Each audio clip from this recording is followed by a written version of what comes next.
consequences of climate change. We are safe standing out here, right? I hope so.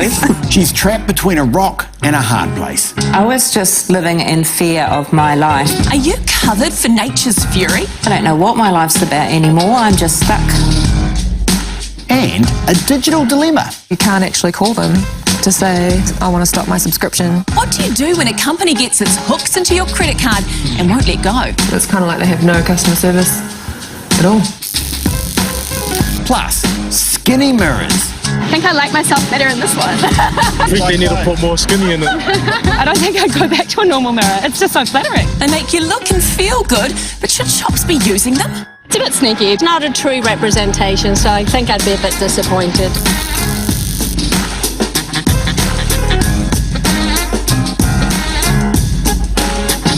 Kia ora, welcome to the show. We lead tonight with climate change. Whether you believe in global warming or not, weather disasters are taking a huge toll on Kiwi homeowners. Fire, flood. Nature's fury has cost Kiwi homeowners a fortune. We just saw the muddy water coming through the back paddock, so we knew then that the little stream at the back couldn't cope. Insurance data shows storm-related claims have risen by more than 50% in the past 3 years. Really 4 seasons in one day sometimes. In 2017, insurers paid out more than $240 million. Probably take a couple of months for us to get it back up to what it was looking like. In 2016, it was just $42 million. The damage that has been done is already there. New Zealand is now ranked a high-hazard country for natural disasters. And These become, but shit happens. if insurance payouts tell us anything, it's that New Zealand homeowners have good cause to be concerned about climate change. What's really interesting is data from the World Meteorological Organisation shows we're going to be dealing with weather disasters for many, many years to come. And if you're thinking, I'm all right, Jack, I'm fully insured, well, you might want to listen up. We're about to shed some light on a weather trap that could leave thousands of homeowners vulnerable. Here's Hannah. Gosh, it's so dark. And when did they turn the electricity off? The following day after the evacuation. Mescal Brady's house has been red-stickered. The water's off as well, isn't it? Yes, you can't use anything in the house. Mescal, her 91-year-old dad and her niece had to get out. So you can't even flush a loo in this house? No, you can't use the toilet. Because this house is simply too dangerous. That's why all the services are off. It's just really brings it home that you can't live in this house. Looking around, it's really hard to see why. This was my dad's room. The house seems intact, and it is. So this is my old bedroom. It's what's outside the house that's the problem. So should we have a look outside? Yeah, sure. It's perfectly safe. We know it's safe. Unless there was a massive earthquake, it would be pretty safe. Okay. So all of this... That's the problem up there. Up there is a large slip in the hillside above Mescal's house. Her boundary's at the very top, so she's responsible for the whole shebang. The 2 existing slips and a larger area of unstable ground mean Mescal's house has been branded too dangerous to live in.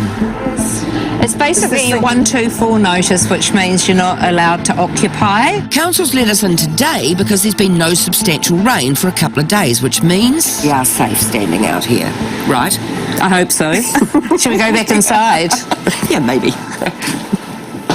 What did that feel like, having your house red-stickered? I don't think there's any way to describe it. It's like, it shatters your life. It will take massive earthworks to stabilise this hill and make Mescal's house safe. And now she's discovered that the insurance cover she thought she had won't get her out of this mess. Well, you feel like your life's destroyed because you can't see any financial way of digging yourself out of the hole. It started with the Kaikoura earthquake, which hit Mescal's Plimerton home hard. So first of all, like you notice that the dogs are acting a bit weird, and then there's massive crash and you've got these big boulders spilling out over your roof. I don't know how you describe that noise, but it's panic, terror.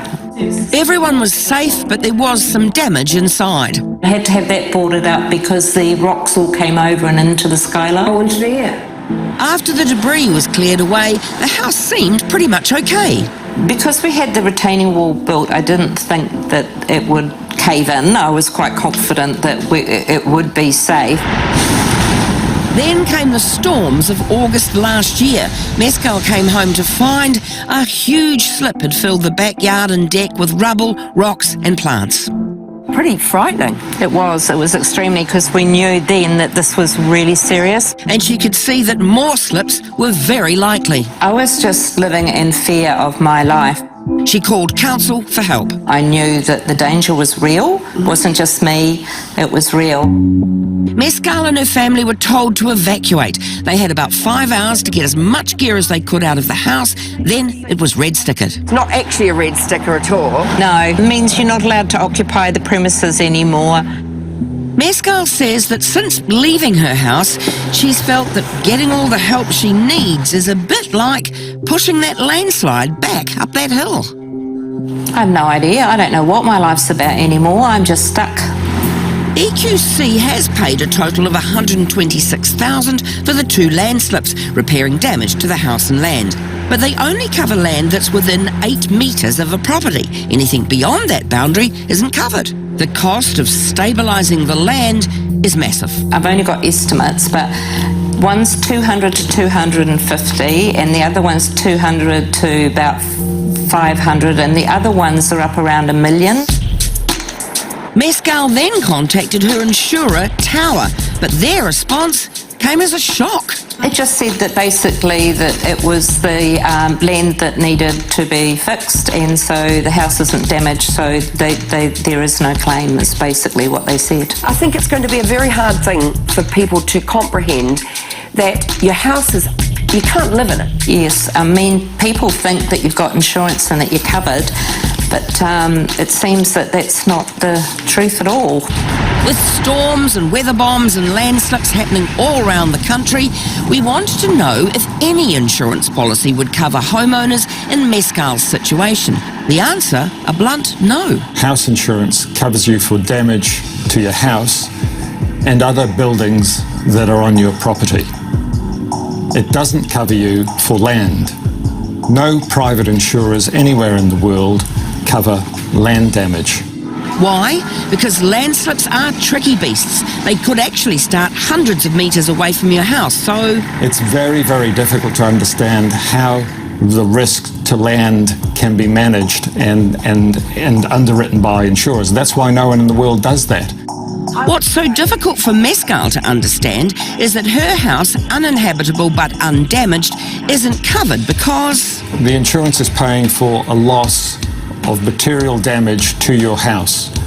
If there is no material damage, then the insurance simply doesn't respond. To add further misery, Tower Insurance have confirmed that Mescal's house and contents policies won't cover the cost of off-site storage of her contents. This is where you're keeping all your storage. And don't include cover for temporary accommodation. It's pretty rough for anyone caught in this situation. Yes, we certainly do feel sorry for those people. But our advice is to look at what your insurance policy does and doesn't cover you for. That's little comfort for Mescal, who, when she bought her little house with the amazing views of the sea, had no idea that the hill behind it was potentially so dangerous and so expensive to fix. Her message is to everyone who owns a slip-prone property. Pray that you don't have a major landslide like hers. You could be sitting where I am today and that's stuck, you know, with looking at maybe $500 or $1 million to get back in your house. You're just trapped, yeah. I got a solution. Large stick of dynamite, gravity, it'll work. I'm sure you're not the only one to think that, but no, although it is an utterly ludicrous situation, because if a huge landslip came down and wiped out Mescal's house, she'd be covered. But she's not covered to do the earthworks which could and would prevent another landslip. Makes no sense. But Yells, also, $1 million is a lot of money, so if anyone has a good idea which doesn't involve a stick of dynamite, then please let us know. Yes, right. Coming up after the break, what do you do when an international giant turns a deaf ear to your troubles? Can't actually call them to say, I want to stop my subscription. All she wanted was to pull the plug on her Adobe software. But the software giant has taken a hard line over this refund. It's kind of like they have no customer service. And we've got the skinny on skinny mirrors. I think I like myself better in this one. They make you feel good, but is it okay for retailers to use them to boost profits? It's not a true representation, so I think I'd be a bit disappointed. Welcome back. Remember the days, those good old days, when you could just pick up a phone and complain to a real live person if you had a problem? Oh, yes. Sadly, real life people are getting harder and harder to find, especially when you're dealing with huge international software giants. Here's Garth. Have a listen to Cheshire Grim. Grim, like the fairy tales. And Cheshire, like the cat. And this is Cat. And this is Cat's Tale. It's more cautionary than fairy. It's about struggling to be heard. Oh, if I could have yelled down the phone, for sure. If I had actually got in contact with them. Them is the massive multinational Cat has been chasing for a legitimate refund. Adobe Systems Incorporated. But how can she ask for her money back when she just can't seem to reach them? They're literally impossible to contact to say, I want to stop my subscription. When Kat isn't making some noise, she's expressing herself in the visual arts. Last year, she was studying illustration. You basically can't be a designer or an illustrator or do anything in the creative industries without Adobe software. If you're not trained in Adobe software, you're basically unhirable. You've got to be able to use it. Adobe doesn't sell that software outright. You get a subscription and pay in instalments, like leasing a car, instead of buying it. The process was just so easy. Bam, bam, bam, put in your credit card details, click the button. You're subscribed now. Easy in, but as you'll see, not so easy out for Kat. Yeah, well, I was fuming because I couldn't even download the software onto the computer I was using at the time. And I've just lost $55 out of my account immediately, so I was just, really hoping to get that back straight away. Because it's actually a lot of money when you live alone, raising 2 young kids. When $55 disappears out of your account, when you might have been counting on that to go take the kids and do something or, get some groceries or whatever, then, it's pretty debilitating. There was hope, something Kat didn't know yet. Adobe's terms for her plan include a 14-day money-back guarantee, no questions asked. She just had to click a button. Either the button wasn't there or she couldn't find it, so she tried live chat with Adobe. They gave me the impression I'd be better off if I didn't cancel. This was the live chat advice. Do not cancel the subscription from your end, as you may face an early cancellation fee. In Kat's case, it's not correct, but it put her off. So I didn't push until I noticed that it had come out of my account month after month after month. Kat was now out $165. Time to act. But these live chat sessions aren't snappy. Kat's first had taken 22 minutes while she waited for each line of the response to appear and offer that incorrect advice about cancellation fees. When she tried again another time, there was simply no response, even when she waited and waited. So Kat hit the phone. But please hold, and we will be with you shortly. She never got a word in with Adobe. I've tried calling countless times on 3 different phone numbers, which are all basically international. One number she tried, there wasn't even an automated message, it just rang and then rang off. Very, very bizarre. It's kind of like they have no customer service at all. Adobe's worth $150 billion. It employs nearly 18,000 people worldwide. So why has Kat found it so hard to reach a human at Adobe when she wants to cancel? Really, how hard can it be? We're calling Adobe's PR hotline. Record your message. Oh, just disconnected. We didn't give up, and we thought we'd got through. This is the answering service for Adobe Public Relations. How may I help you? Yeah, hi, I'm trying to get... Don't know why they call it that. Can they give you answers? No, I cannot. I can take a message if you would like. I left that message and emailed their head of PR and phoned him again. Well, they're pretty busy. They just made a big announcement at Adobe that they sold $2 billion worth of stuff in the first 3 months of the year. Finally, an answer short and to the point.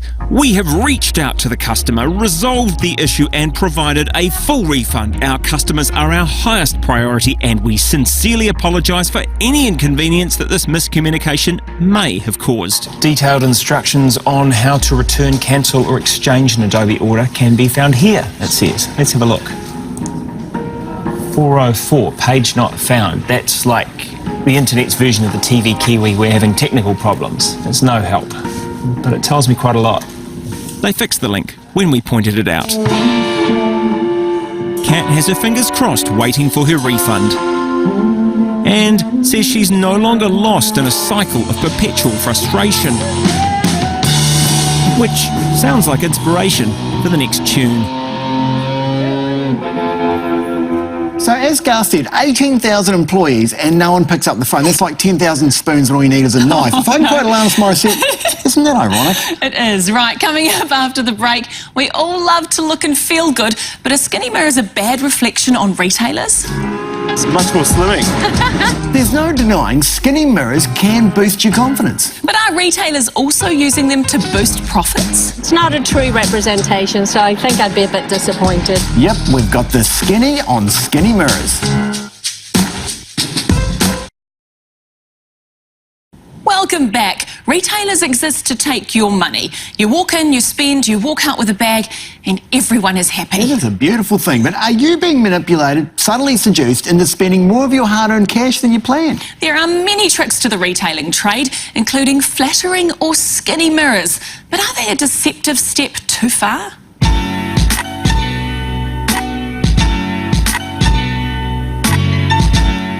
The sun might be shining and beach time calling, but it turns out no matter what the weather, Aucklanders can't resist the shops.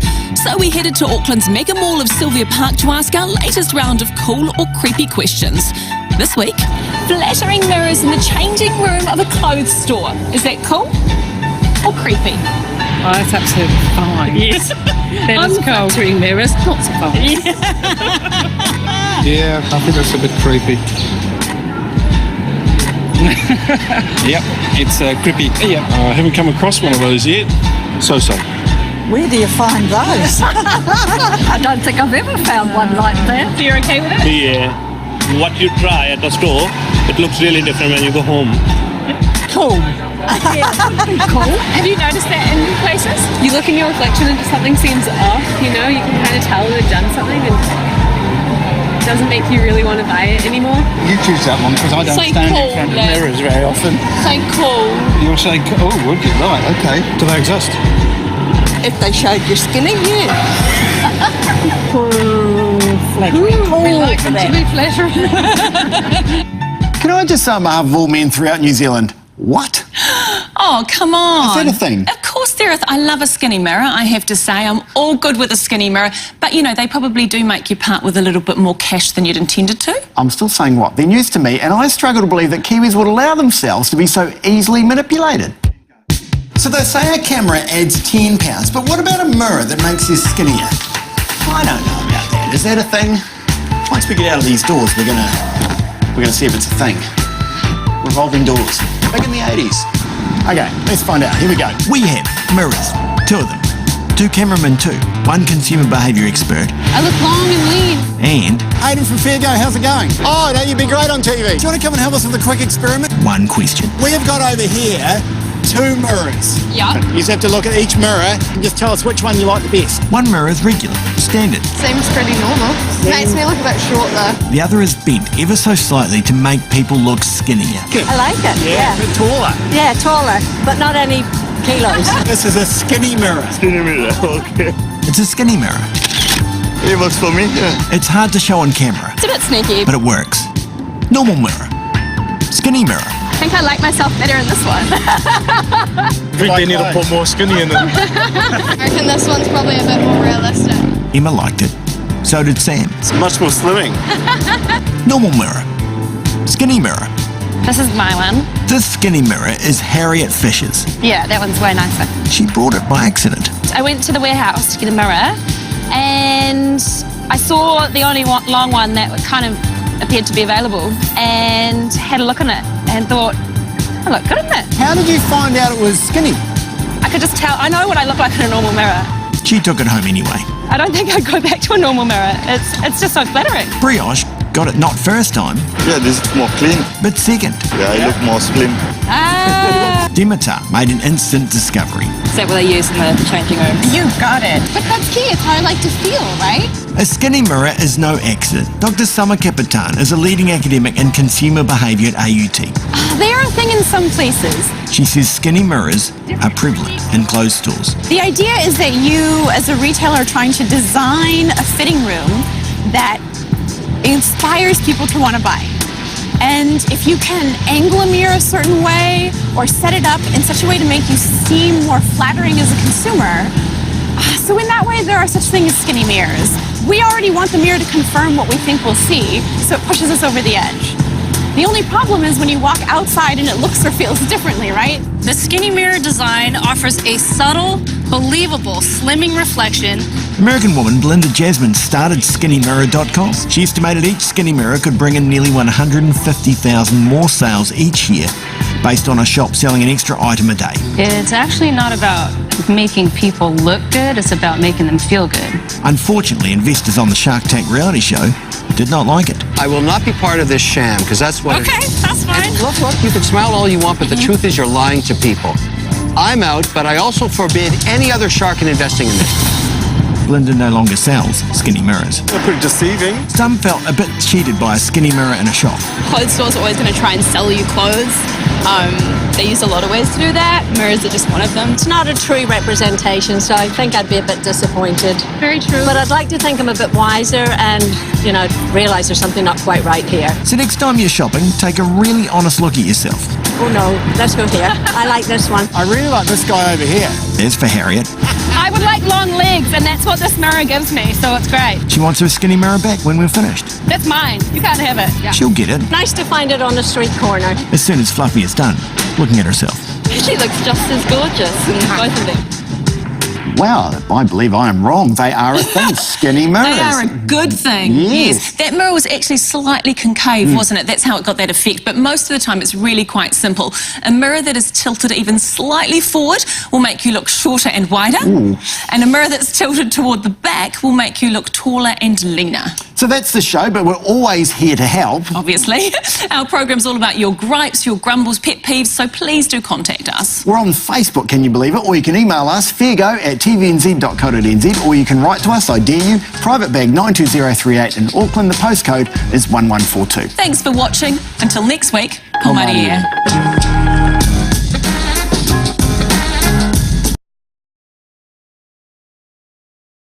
When the adventure goes wrong,